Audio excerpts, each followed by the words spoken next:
이 시간 디멘전 투자부문 송재경 대표 함께하겠습니다. 어서 오세요. 안녕하세요. 오늘 미국 시장에는 피바람이 말 그대로 불었습니다. 피가 많이 튀겼는데요. 네, 예. 보이시나요?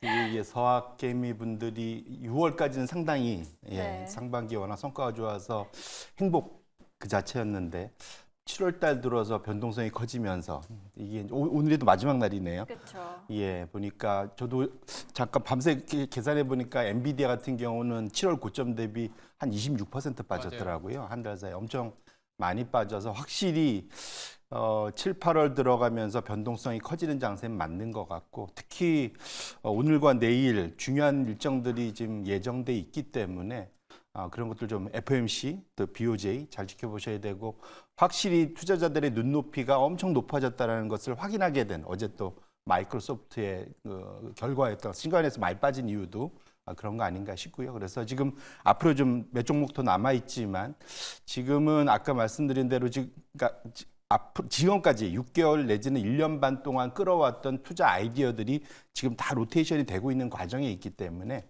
지금 상황에서는 어제도 제가 비슷한 말씀드렸는데 경거망동 하기보다는 지금 향후의 그런 추세에 대해서 고민을 해봐야 될 때다 이렇게 말씀드립니다.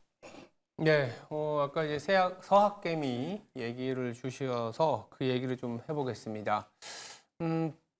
자고 일어나신 분들은 빅테크 변동성 때문에 고민이 좀 있을 수밖에 없는데 미국 장기 투자자도 좀 늘고 있는 상황이긴 합니다만 지수 투자도 많이 하고 계시잖아요. 최근에 약간 수익률이 좀 별로예요. 네, 맞습니다.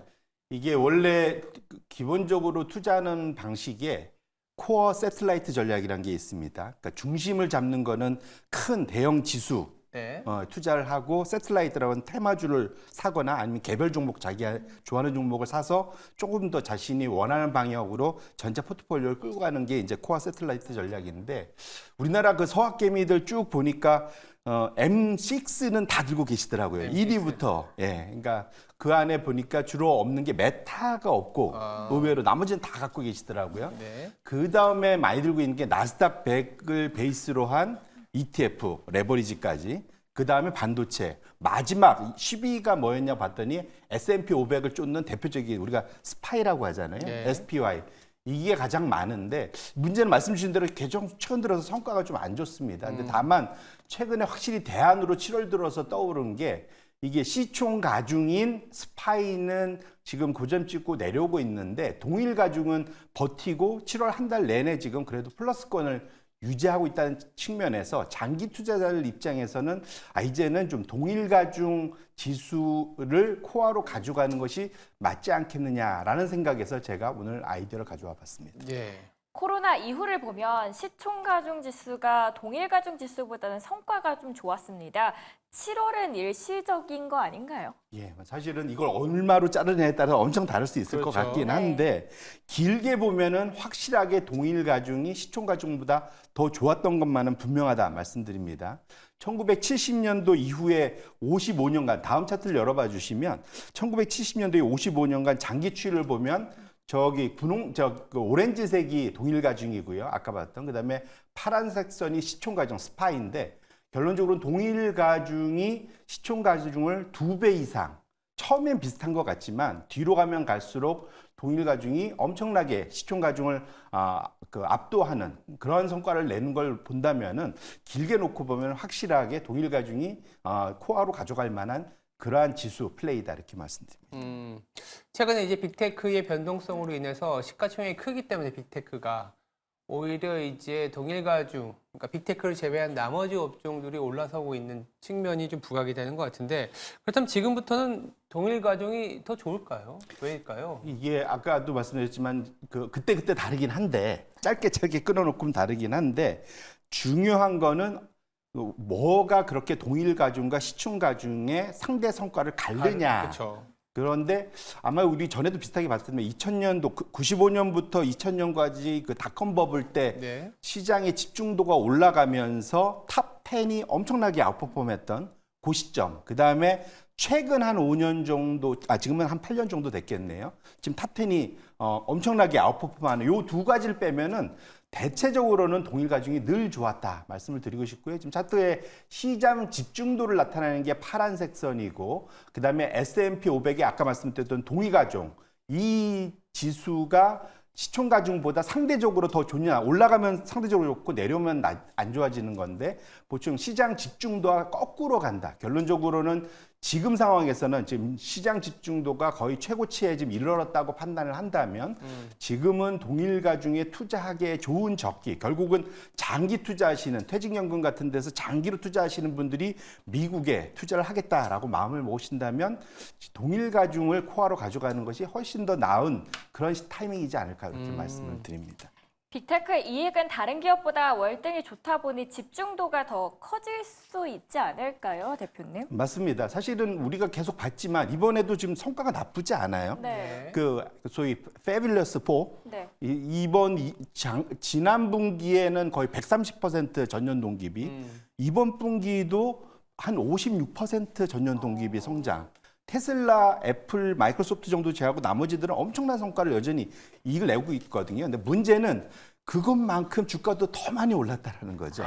그런 것이 결국은 현재의 높은 이익 성장률을 주가가 반영하고 있나 여부가 더 중요할 것 같고요. 이후로 이 높은 성장률이 더 유지가 되면 가능하겠지만 문제는 워낙 지금 베이스가 높아지다 보니까 성장률이 높지만 계속 떨어지고 있다는 거. 이것이 결론적으로는 현재의 그런 차이를 내고 있다 보셔야 될 것 같고요. 대표적으로 이런 엄청난 이익 성장을 또는 주가가 올라가는 걸 쫓아가는 모멘텀 지수라는 게 있습니다. 모멘텀 지수 투자 팩터 중에 제일 중요한 게 모멘텀 지표인데 이게 지금 2000년도 이후에 최고치를 기록하고 있습니다. 그래서 네 번째 차트를 열어봐 주시면 저기 보면 2000년도에 제일 피크 찍고 쭉 내려오다가 지금 다시 완전히 올라갔잖아요. 이게 뭐냐면 모멘텀 지수가 나머지 지수 대비 초과 성과 얼마 냈느냐. 지금 30%가 넘어요. 이게 이미 지수가 엄청 올랐는데 이거보다 30%가 더 높게 그 소위 모멘텀이 좋은 종목들이 많이 올랐기 때문에 거꾸로 더 올라갈 여력이 부족하다는 거죠. 그래서 아까 우리가 봤던 동일 가중이 본격적으로 시총 가중을 앞설 수 있는 좋은 타이밍에 왔다는 것만은 저 지표를 통해서도 확인할 수 있겠다 이렇게 말씀드립니다. 그래서 지금 동일 가중이 오히려 시총 가중보다는 나은 선택일 수 있다. 쏠림 현상이 어떤 해소되는 국면에서 이런 이유들이 그러면 아주 장기적으로 동일 가중이 시총 가중보다 좋은 그런 배경인가요? 저도 이제 운용사 대형 운용사에서 이 그 모델 포트폴리오 운영할 때 보통 그 소위 월별 분기별로 리밸런싱이라는 걸 합니다. 그렇죠. 사실은 지나놓고 보면 그것이 최고의 성과를 냈다라고 보는데 이게 딴 얘기가 아니라 뭐냐면 시총 가중이라는 거는 오르는 종목에 더 실는 겁니다. 그렇죠. 이게 그냥 심플하게 그러니까 주마가편이죠. 하지만 동일 가중은 뭐냐면 정해진 룰. 여기서는 지금 분기 한 번입니다.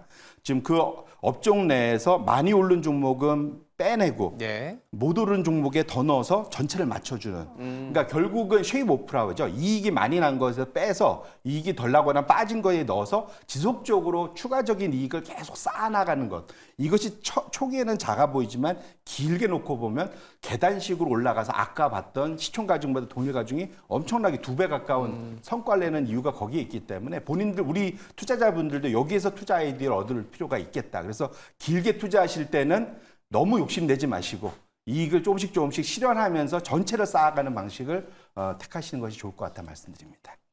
네, 시장 장기적인 투자 관점에서의 얘기를 좀 해봤고요. 두 번째 이슈는 아무래도 FOMC 얘기를 안 할 수가 없을 것 같습니다. 내일 새벽에 7월에 FOMC 결과가 나올 텐데요.